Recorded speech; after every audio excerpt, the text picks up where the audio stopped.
আমি রাজা না, এখন যে গানটা গাবো এটা রূপম ইসলাম স্যারের একটি গান। অনিশ তনু রিকোয়েস্ট করেছে, তোর জন্য একটু চেষ্টা করলাম। আসুন তবে শোনা যায়।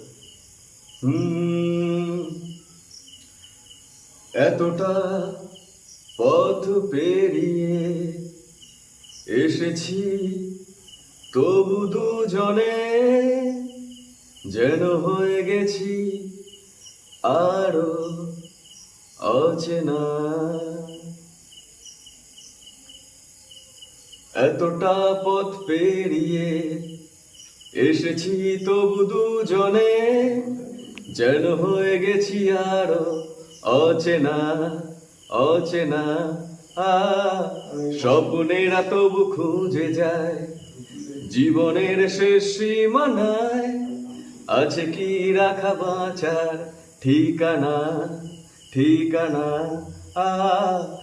আরো একবার চলো ফিরে যায়, পাহাড়ের ওই বুকেতে দাঁড়ায়, আকাশের হাতছানিতে সাড়া দি কি হবে না ভেবে। আরো একবার হাতটা ছুঁয়ে দেয়, কাজও আমাদের ইচ্ছেগুলো এক। আমি জানি তুই আবার হারাবি নিজেকে নিজেকে।